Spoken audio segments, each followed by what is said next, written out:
Good evening. My name is Leslie Kuhn, and I'm the president of the League of Women Voters of Newcastle. I'd like to welcome you and our candidates to this candidate forum for the Westchester. This means that the League does not support or oppose one candidate or political party over another. We are dedicated to the active and informed participation of citizens in government at all levels.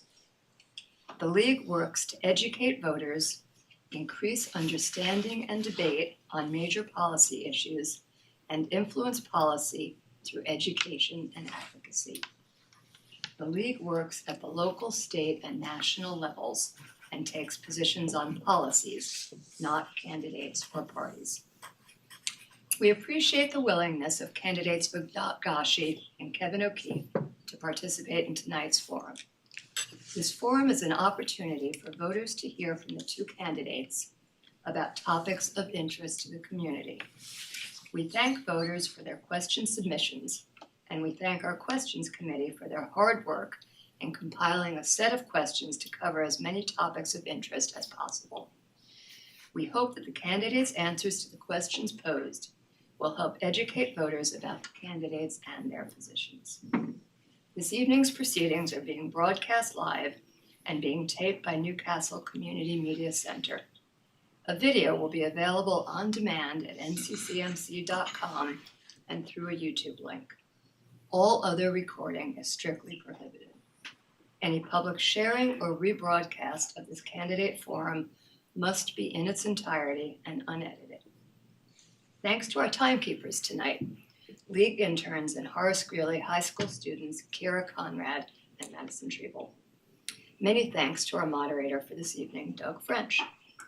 Doug is a former mayor of the city of Rye and past president of the League of Women Voters of Rye, Rybrook, and Portchester.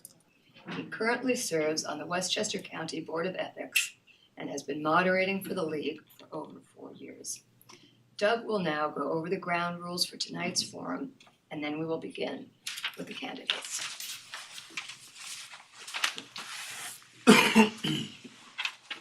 Thank you, Leslie, and welcome everybody. Welcome candidates. Welcome to those of you viewing at home. This is my third forum in a week, so no rest for the weary. I am very happy to be here and be with all of you tonight. So for the ground rules, by coin flip, Vidat won. We've agreed to go by first names tonight. So he will open with an opening statement, followed by Kevin, and then essentially we'll go in reverse order. Then Vidat will get the first question, Kevin will get the second question first, and so forth. Closing statements, Kevin will have the first closing statement, and Vidat will close with the final closing statement. As Leslie mentioned, the questions were submitted by the public. We ask that you hold your applause until the end. No comments from the public, and no comments of a personal nature by the candidates either. Opening statements will be 1.5 minutes. Each question will have an answer of up to 1.5 minutes. And closing statements will be 1.5 minutes. So essentially everything's 1.5 minutes, except the rebuttals. It's like the NFL. So each candidate can raise their hand after the question has been answered by both candidates, and they can get an additional 30 seconds to rebut. Has to be on the topic of that question. It could be to expand on their answer or to rebut a comment made by the other candidate on the topic. Our timekeepers will let them know when there's 30 seconds to go. I see you have a 1 minute. Are you going to do the 1 minute? Just the 30 seconds. So they'll know. And again, finish your thought briefly or the sentence. This is not about time. It's about educating the public. We have about 9 questions after we do the opening statements. And I think with that, we're ready to get started. Okay. So opening statements, we'll start with Vidat, and you have 90 seconds. All right, well, thank you, Mayor French, and the League of Women Voters for hosting this important forum. Thank you to Kevin for participating in it. Democracy relies on an informed electorate. So being up here to talk about the issues that we care about and answering the questions important to our community are the very best ways that I think we can be campaigning. So thank you sincerely. It has been the honor of my lifetime to represent in the Westchester County Board of Legislators the community that I grew up in, the community that we've chosen to raise our kids in.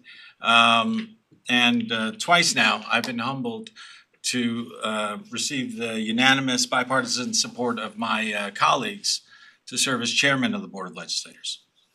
During that time, we fought hard to hold the line on property taxes. We fought to make Westchester more affordable and safer. We fought for women's health. For future generations, we fought to protect the environment and to invest in our aging infrastructure. I love this community, and while Washington seems to be getting more dysfunctional, extreme, and maybe crazy, we in Westchester have been focusing on getting work done. Thank you. Kevin? Good evening, ladies and gentlemen. Thank you, Doug. Thank you, Leslie. Thank you to the League of Women Voters for hosting us tonight. Thank you to Vedot. My name is Kevin O'Keefe, and I'm looking to run for Westchester County Legislator here in District 4. My story is one of building a life here in Westchester. My wife and I were born and raised in the Bronx. In 2013, we purchased our first home in Yonkers, and since 2020, we have proudly been calling Somers home. This is where we are raising our 3 children, 2 of which are enrolled in the Somers School District. My life's path was fundamentally shaped by the events of September 11th. That day inspired me to join the United States Marine Corps. Within a year of the attacks, I served a 6-month tour in Afghanistan as an infantryman, and later served my 2nd tour in Iraq. The core values of duty, commitment, service were forged during those 4 years. After my military service, I began a career in the union construction trades. My first job upon returning home was helping to rebuild the World Trade Center site. A powerful full circle moment for me.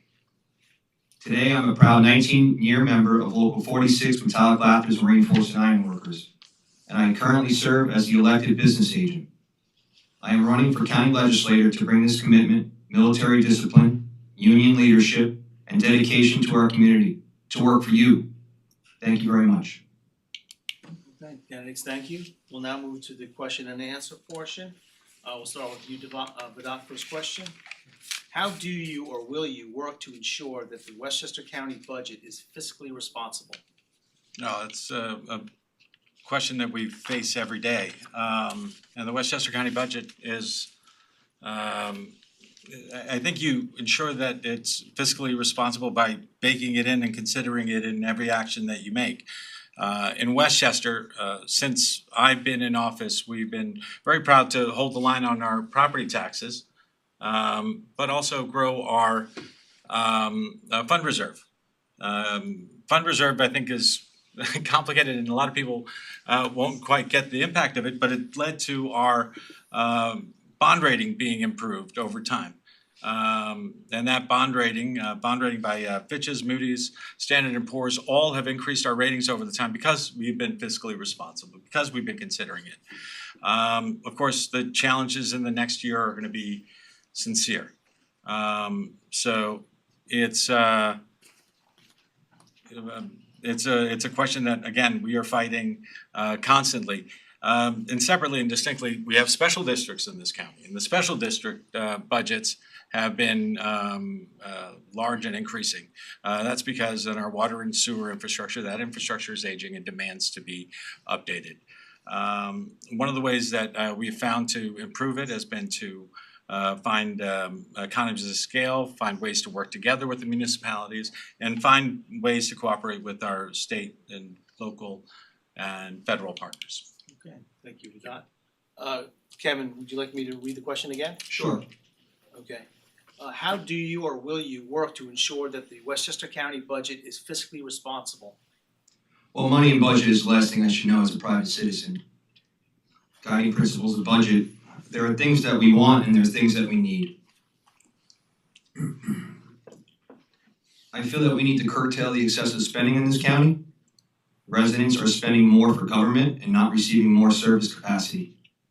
For instance, there's been a 16% payroll okay? 16% in payroll has risen, and with only 3% of staff increase. When I say 16%, those are near numbers of $73 million. So before we, as elected officials, give ourselves pay raises, I think we need to put the money where it belongs, to the citizens of this district. Thank you. Okay, thank you. I might use my rebuttal. Rebuttal? Sure, 30 seconds. Salaries have increased over time. And frankly, it's been a continuing challenge in a lot of our departments, including some labs and technology and law enforcement. And the DAs have been asking for more increases on their budgets because frankly, recruiting the best talent or any talent to do these jobs are necessary, and that's something that's going to have to happen, and you can't ignore it. Either that, or you won't have it.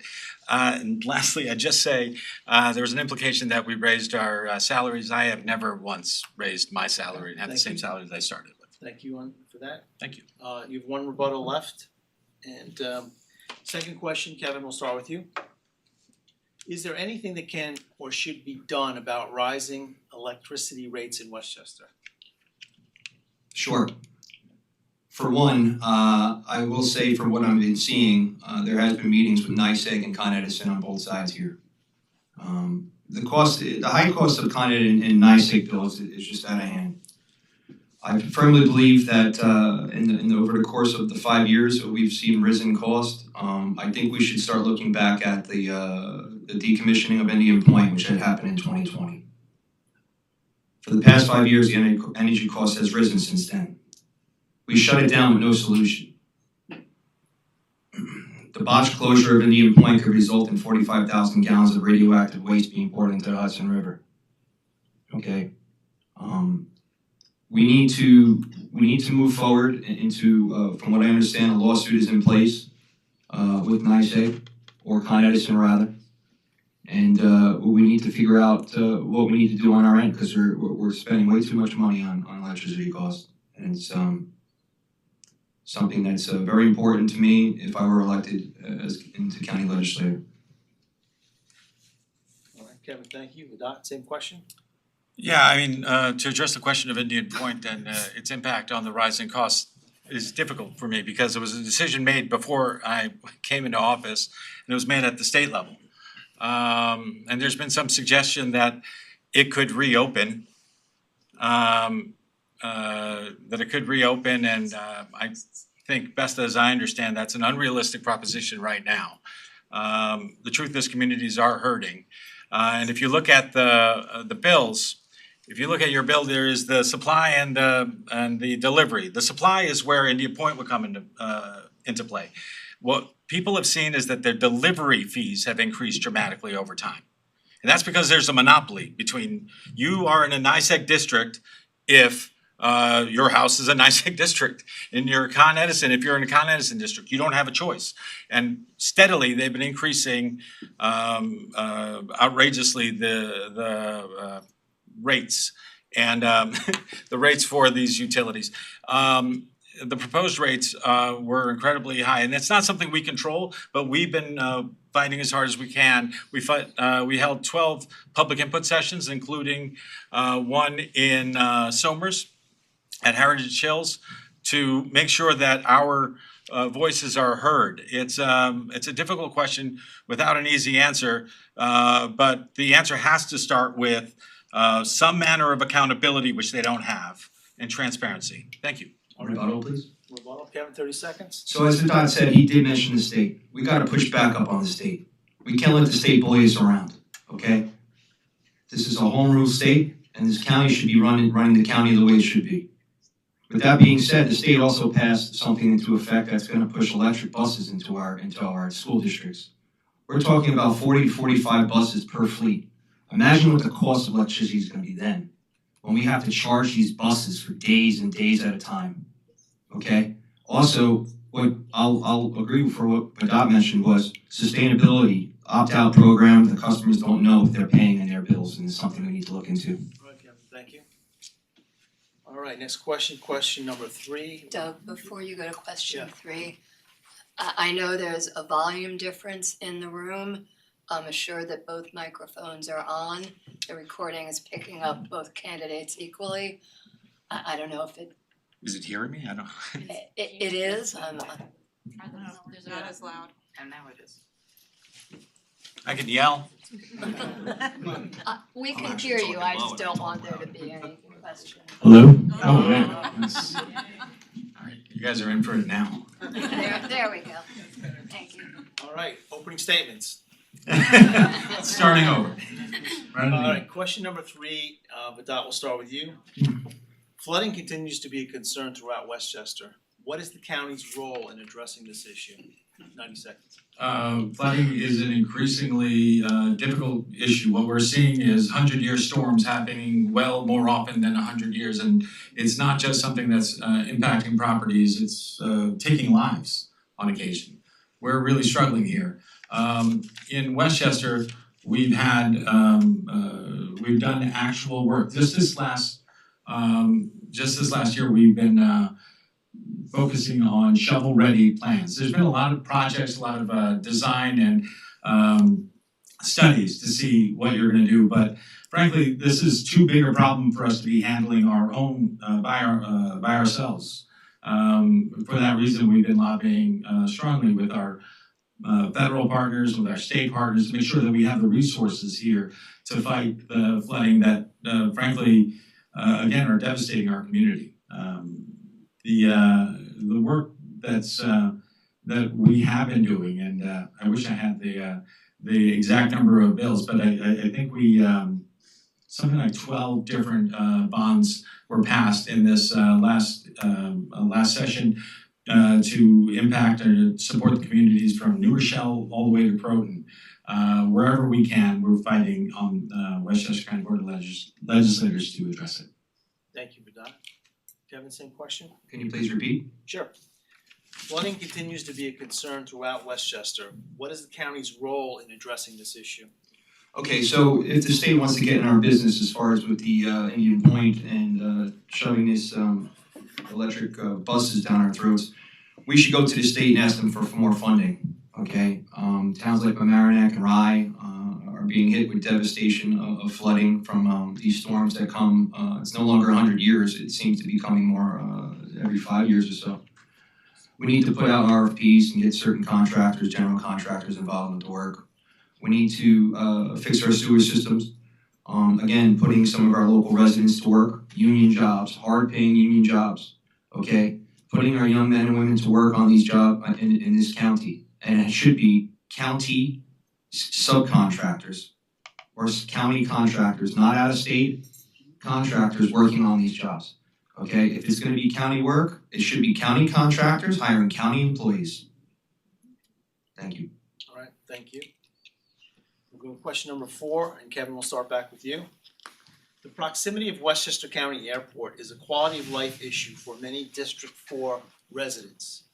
The county has embarked on an airport modernization project. How will you work to ensure that this modernization doesn't adversely impact District 4 residents?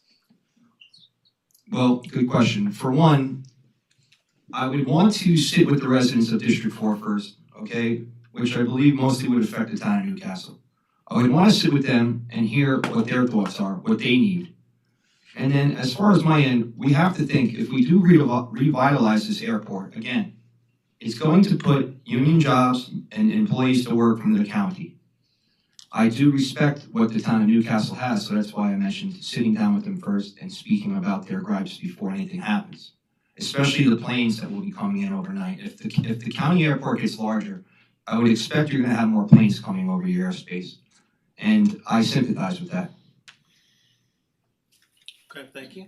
Vidat? The modernization, anybody who's flown out of the airport has seen that frankly, it's not up to modern standards, it needs to be modernized. But the very first contact that I got when I decided to announce that I was running for office all those years ago were Newcastle residents concerned about the noise. And it's not a like or a want, it's a need. It's people not being able to live and enjoy the homes that they purchased because of the incessant travel. that noise has been really a huge problem for a lot of families in Newcastle, but also in Yorktown and frankly throughout the county.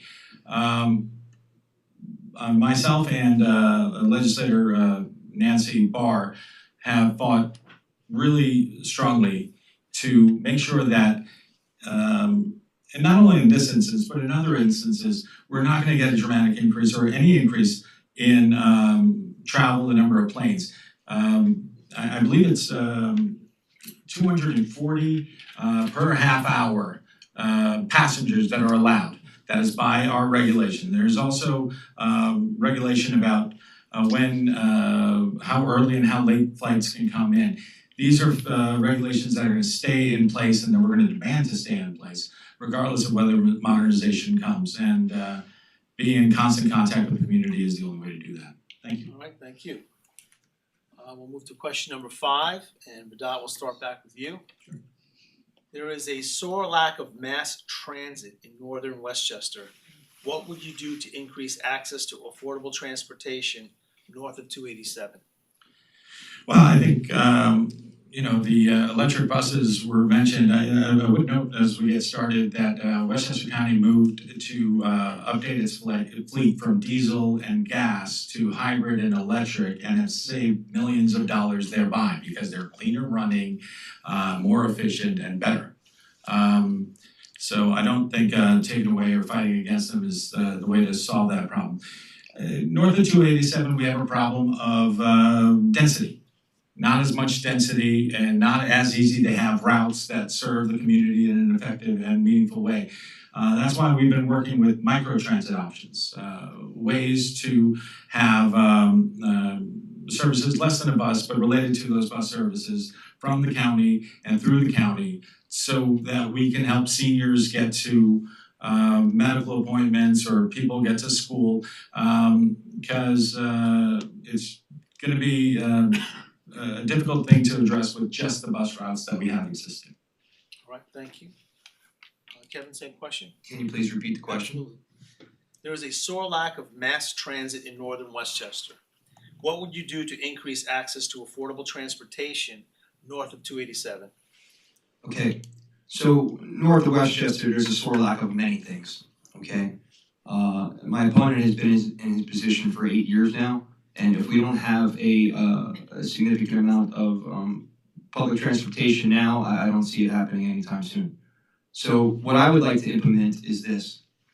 If we were going to somehow, the county use their spending on maybe having some sort of transportation system to meet in local shopping centers where seniors could get to, or maybe close to their affordable housing units or residential areas, to somehow bring these senior citizens or even young folks, the young folks, we'll have them drive to the Metro North. Where I'm getting at is this: if we had some sort of shuttle bus program to provide back and forth, people that are going to the train back and forth, instead of them having to drive all the way across. For Somers, for instance, we have to drive over to Katona or way over to Croton on the Hudson.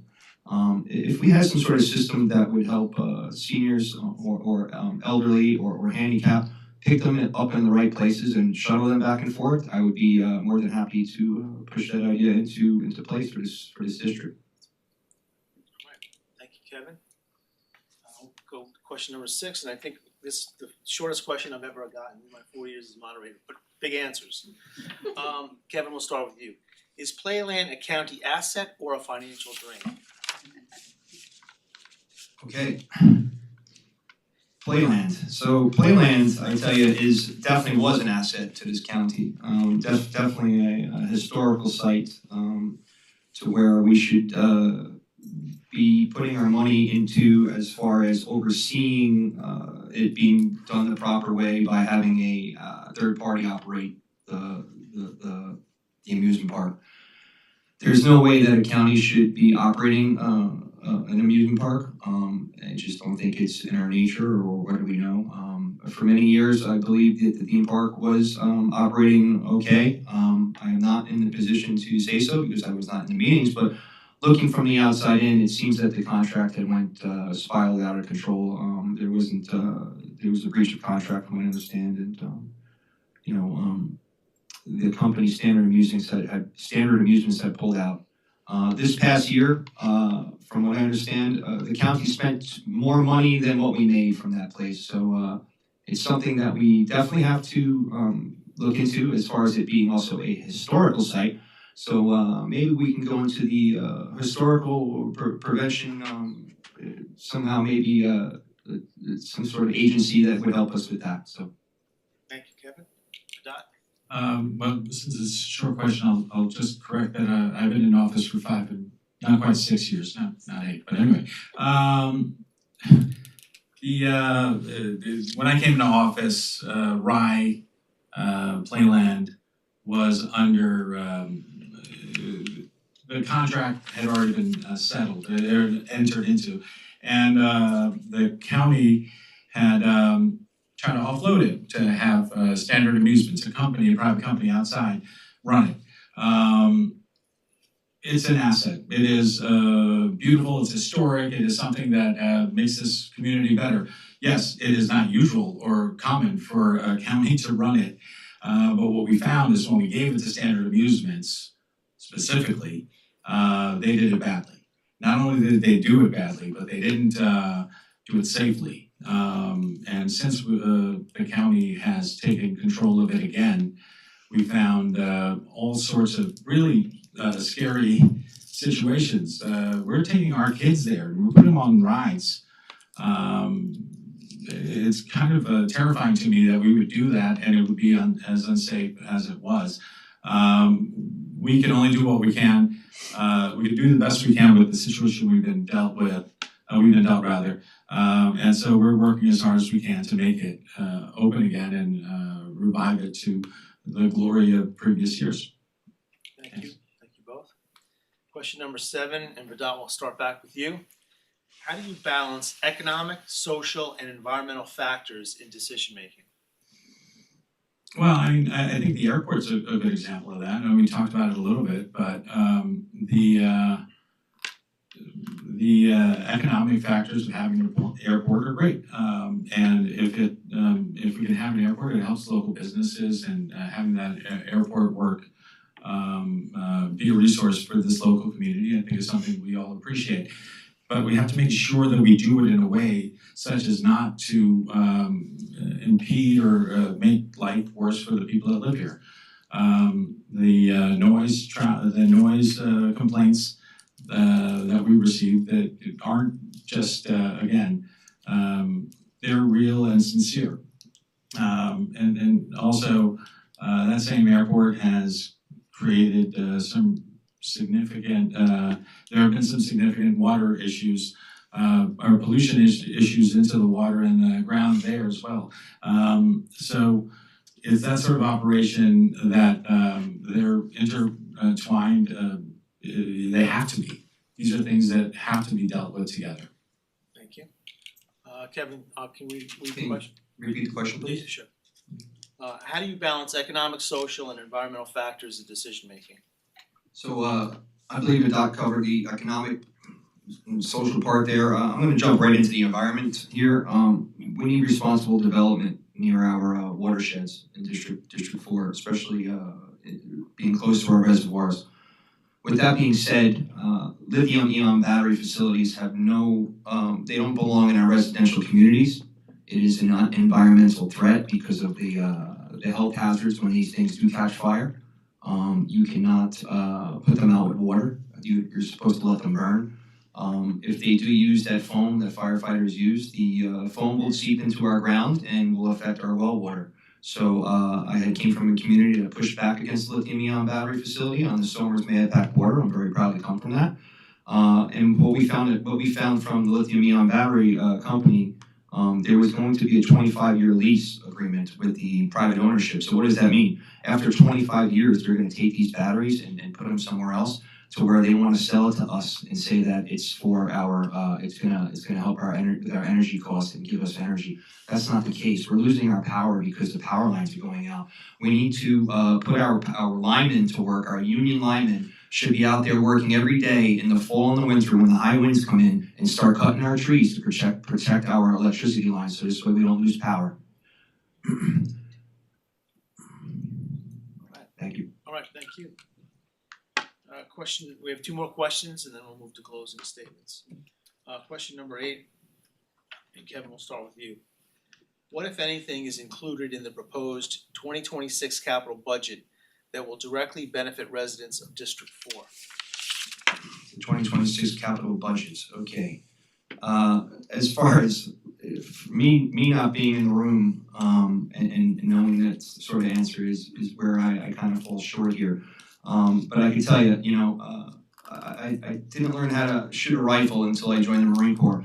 I didn't know how to read a set of blueprints until I joined the union construction trades. So as far as giving you a proper answer to that question, I would have to be into the room. I would have to make these decisions. I do know that what's important to me is we need to, what I feel is if I'm elected, the Immigration Protection Act is putting us in a situation to where the federal government is holding $700 million over our head.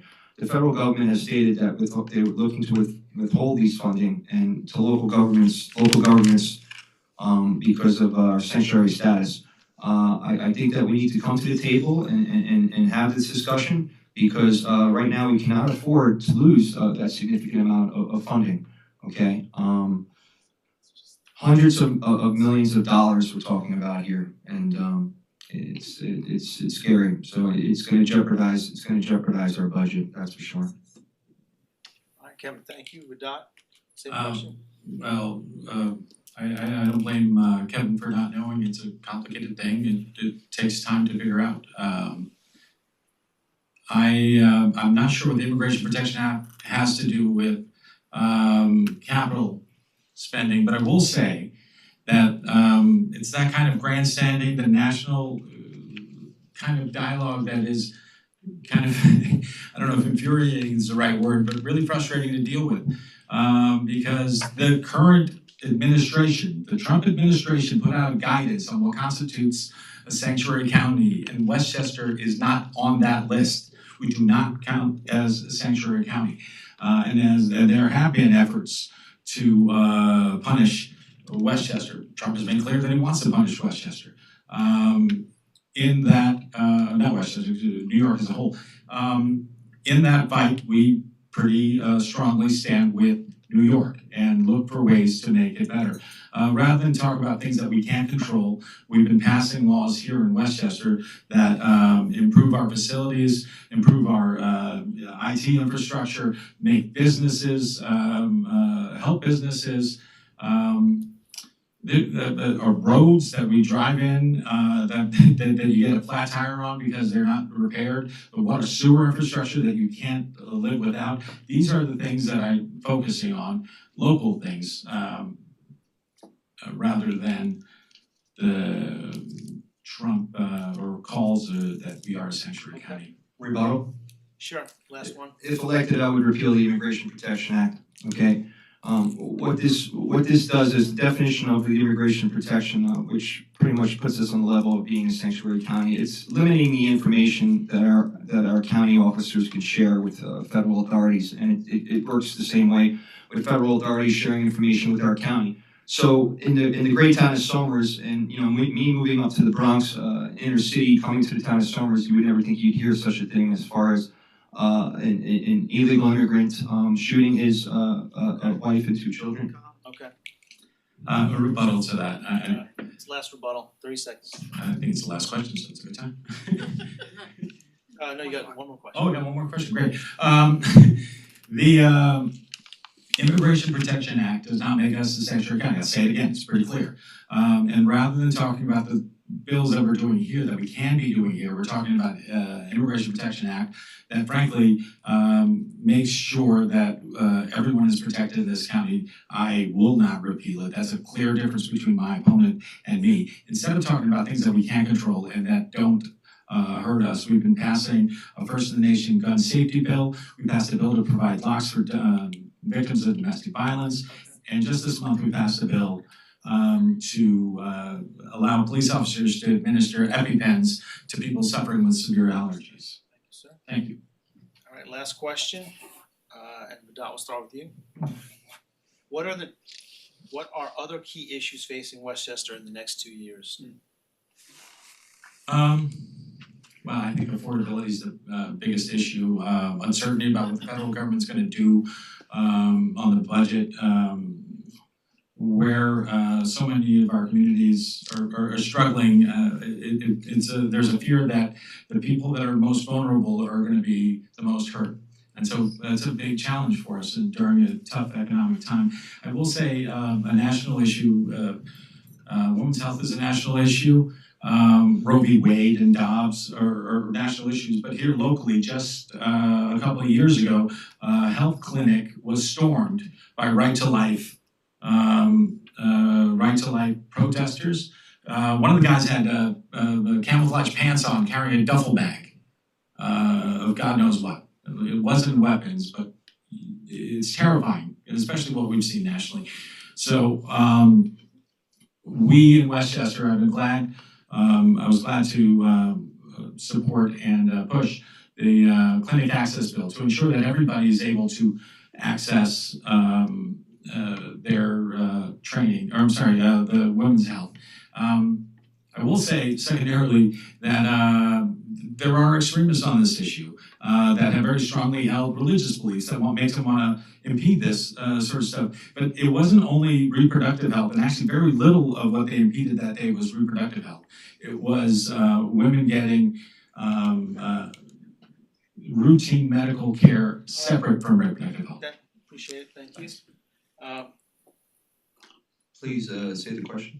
Yep. What are other key issues facing Westchester in the next 2 years? I will speak on as far as the Right to Life protesters, to my knowledge, I don't agree with aggressive nature as far as the protesting or storming the Bastille of any sort. But I will say that, to my knowledge, there is some sort of policy put in place to where the freedom of speech has been taken away from these individuals to where they cannot protest outside these sites. Okay. Some of the big things here in Westchester County, again, I'll say an individual that came here, tried to get in here in 2004 illegally, was pushed back into his country, and then in 2018 he popped up with a DUI. In the same year he popped up with an assault and battery charge, and nothing was done to him. He stayed in his country, and nothing was, with the information not being passed from federal to county or local authorities, he was able to stay in this county, and in the year 2024, he had shot his girlfriend and 2 children right there in Somers, and unfortunately one of the children had died. So that's what it came down to. That's an important thing for Westchester County, and again, if I'm elected, I'm looking to protect our citizens and our citizens only. Again, now, I would like to implement OSHA 30 credentials, apprenticeship language, project labor agreements, and prevailing wage on all jobs that county spending would be involved with. If we're going to be building affordable housing, then the individuals building it should be earning the wages that the salary is affordable for themselves. Thank you. All right. And that concludes the question and answer portion of the forum. We'll now move to closing statements. And Kevin, you were up first, and you have 90 seconds. Again, I want to thank Vidat and the folks in the room tonight for coming here and spending your Wednesday evening with us. Excuse me. As we conclude tonight, I want to talk about what is truly at stake: public safety and accountability. Our county legislator currently operates with an overwhelming 15-2 supermajority. This isn't just bad governance; it is a system with no checks and balance. And if we have seen the devastating price our community pays for that lack of debate. Because of this power structure, harmful policies are rubber stamped, such as the Immigration Protection Act, which probably felt really good to pass in 2018, but has made Westchester a sanctuary county. This law handcuffs our law enforcement and puts criminals ahead of citizens. We witnessed the tragic result of the failure right here in District 4, where a Somers family lost their teenage son. This lack of accountability isn't just about safety, it's about stability. The supermajority has also failed to fight the crushing cost of living and the soaring rents that are driving young families out of our county. We desperately need a representative who will not only follow the party line. My background is built on Marine Corps discipline and the grit of union negotiation. I know how to stand up to power, demand accountability, and force change. If you are ready to put public safety first and restore balance to a government that has forgotten who it works for, I ask for your vote tonight. Thank you. All right, Deb, thank you. Vidot, closing remarks? Yeah, thank you again to League of Women Voters for hosting this. I think you heard some important distinctions between us, and thank you everybody who's watching at home and here present. Thank you for participating in democracy. It really is important. I think you've noticed a lot, you might not have noticed, but when I talk about the work we've done, it's always we, it's not I. Because I understand that you can't do this stuff alone, you can only do it together.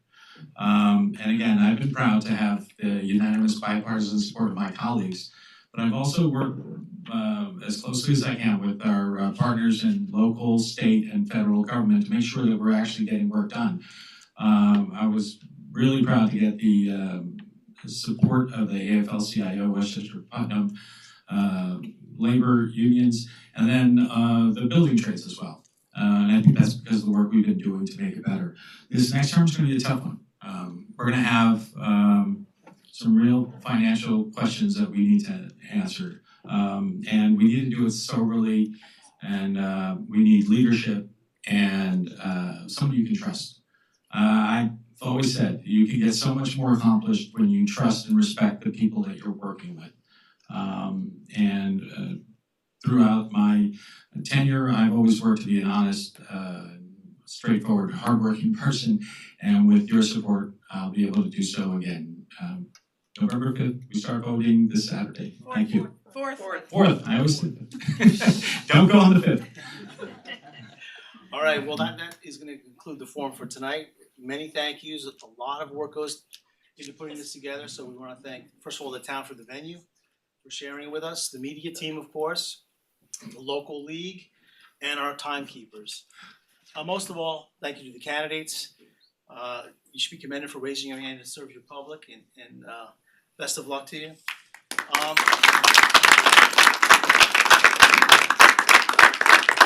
The forum is being videotaped and will be available online beginning tomorrow.